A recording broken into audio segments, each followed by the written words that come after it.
Growing up in my family was never easy, especially being the middle child. We were three siblings, my older sister who's 32, me at 31, and my younger sister who's 29. Our family dynamic changed completely when my younger sister was born with a critical heart condition. The doctors had given up hope, telling my parents to prepare for the worst. But my parents refused to give up. They spent every penny they had on her treatment, working extra jobs, taking loans, doing whatever it took to save her. Miraculously, she survived. While that should have been a beautiful beginning, it turned into something else entirely. My parents became extremely protective of her, to the point where they completely changed how they treated all of us. My younger sister became the center of their universe, and everything else revolved around her wishes. My older sister bore the worst of it. She was expected to be the responsible one, while our younger sister could do whatever she wanted. If my older sister got good grades, our parents would barely acknowledge it. But if our younger sister managed to pass a test, they'd throw a huge celebration. It was like watching two different movies play out in the same house. The favoritism started small, but grew bigger over the years. When we were kids, it was about toys and attention. My older sister would get regular toys while our younger sister would get the expensive ones. If my older sister wanted to watch her favorite TV show, she had to give up the remote if our younger sister wanted to watch something else. I was mostly ignored, which was probably better than the constant criticism my older sister faced. I remember this one time when my older sister saved up for months to buy herself a new laptop for college. Within a week, our younger sister demanded the same laptop, but in a different color. My parents didn't hesitate. They bought it for her immediately, even though she was still in high school and barely used it for anything other than social media. The favoritism was so obvious that even our relatives noticed it, but nobody said anything because of her miracle baby status. Our younger sister learned to use this to her advantage. She'd deliberately compete with our older sister in everything. If my older sister joined the debate club, suddenly our younger sister had to join too. If my older sister picked up photography as a hobby, our younger sister would demand an even more expensive camera. It wasn't just about material things either. Our younger sister would deliberately try to outdo our older sister in every aspect of life. If my older sister made friends with someone, our younger sister would try to become better friends with them. If my older sister got a part-time job at a coffee shop, our younger sister would somehow convince our parents to help her get a better position at a fancier cafe. The emotional toll on my older sister was massive. She couldn't even confide in our parents about her struggles because they'd always find a way to blame her. Once, when our younger sister took my older sister's favorite sweater without asking and ruined it, our parents said my older sister should be more generous with her things. When our younger sister spread rumors about my older sister at school, our parents said my older sister should understand that her sister just wanted attention. Things got worse as we grew older. When it came time for college, our parents hadn't saved anything for any of us. My older sister was brilliant and managed to get a full scholarship. I had to take out student loans that I'm still paying off. But guess who got her entire college paid for by our parents? Yes, our younger sister, who ended up dropping out after 2 years anyway. Our parents drained their retirement savings to pay for her education, only for her to decide that college wasn't her thing. During those college years, our younger sister's behavior became even more problematic. She would regularly borrow money from both of us without paying it back. She'd take our clothes, use our things without permission, and even try to date guys she knew we were interested in.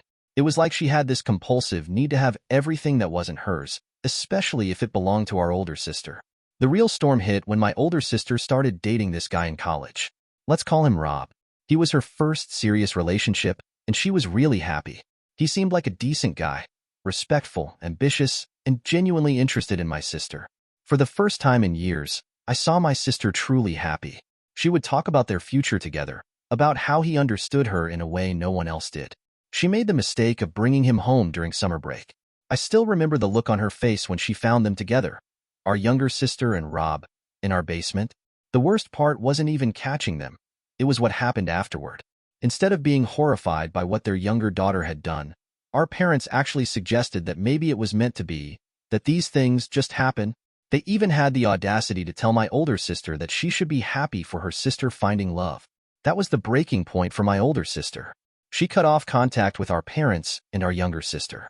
She moved to a different city, built her own life, and eventually met someone new, Jake, someone who actually deserved her. When she got married, she only invited me. Our parents were hurt that they weren't invited, but what did they expect? Years of favoring one child over the others has consequences. Life went on, and my older sister found happiness. She's now expecting her first child. Our parents, probably feeling guilty or maybe just wanting to be part of their grandchild's life, tried to reconnect with her. They sent letters, made phone calls, and even tried to get relatives to convince her to give them another chance. After much convincing, she agreed to attend our family's annual dinner, the one where all our relatives, uncles, aunts, and cousins gather. She came with Jake, and that's when things got interesting. Our younger sister was there too, still married to Rob. Throughout the evening, I noticed our younger sister trying to flirt with Jake, but he kept moving away from her. She would accidentally bump into him, laugh too loudly at his comments, and find excuses to touch his arm. It was embarrassing to watch, but that wasn't even the worst part. During dinner, our younger sister stood up to make a toast. She started talking about how she was such a miracle baby and how grateful she was to be alive. Then she turned to our older sister and said something like, "I know it must be hard for you to see your ex-boyfriend happy with me, and I know how difficult it must be for you to always compete with me, but I'm proud of you for being brave enough to come here." That's when all hell broke loose. Jake, who had been quiet all evening, suddenly stood up. The look on his face was something I'd never seen before. He was always this calm, composed guy who rarely raised his voice, but at that moment, he looked ready to explode. "Who do you think you are?" he asked my younger sister. "You're sitting here, in front of everyone, trying to humiliate my wife? Let me tell you something about competition. There never was any. The only person creating competition was you." My younger sister tried to play innocent. "I don't know what you mean. I was just trying to be nice." "Nice?" Jake laughed, but it wasn't a happy laugh. "Nice like how you've been trying to get my attention all evening? Nice like how you're still trying to hurt your sister after all these years? Let me tell you what everyone in this room knows, but is too polite to say." Our parents tried to interrupt, but Jake wasn't having it. "No, you two sit down and listen. You've created this monster. Now watch her get called out for what she is."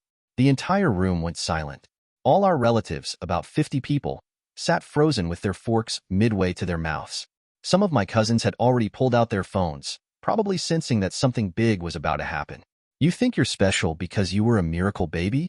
Jake continued. "Well, guess what? I was a miracle baby too. I was born 3 months premature, spent my first 6 weeks in an incubator. But you don't see me using that as an excuse to treat people like garbage. You know what you are? You're a bully who never grew up." My younger sister started to cry, but for once, her tears didn't work. Jake was on a roll. "Everything you have in your life, you took from someone else.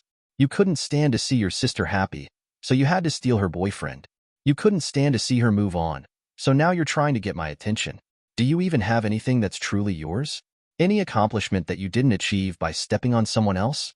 Rob, my younger sister's husband, and my older sister's ex, tried to stand up for her, but Jake shut him down too. "And you're no better. I've been watching you all evening, hitting on every female cousin in the room. You two deserve each other. A cheater and a thief. Perfect match." Our mother finally found her voice.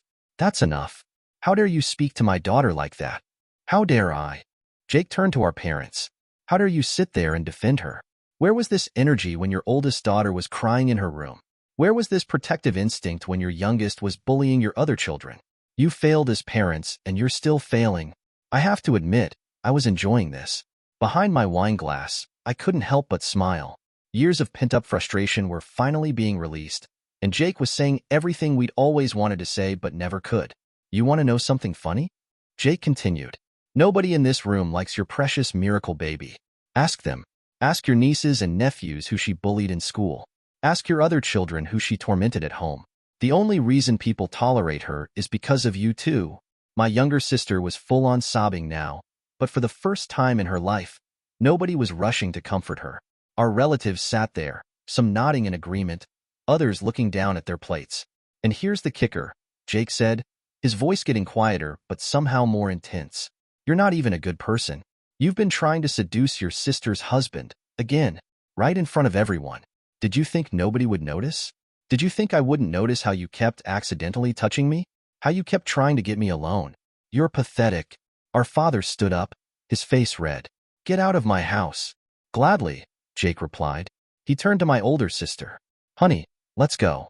We don't need to be here." My older sister, who had been quiet this whole time, stood up calmly. She looked at our parents and said, "He's right about everything. And you know what's sad? You'll still defend her, even now." They left, leaving behind a silence so thick you could cut it with a knife. My cousins were already sharing the video they'd recorded. Some were openly smirking. One of my aunts muttered, "Finally, someone said it." My mother noticed me trying not to laugh and snapped, "You think this is funny? Your sister is crying." I couldn't hold back anymore. "Mom, she's crying because for once in her life, someone called her out on her behavior. Maybe if you'd done that years ago, we wouldn't be here." The rest of the dinner was awkward, to say the least. My younger sister kept crying. Rob looked embarrassed, and our parents kept trying to salvage the situation. But the damage was done. Years of enabling and favoritism had finally blown up in their faces. As people started leaving, I overheard my cousins talking. They were already making memes from the video. My younger sister, who had always been the center of attention, was now the center of ridicule. It might sound mean, but after everything she'd done, it felt like karma.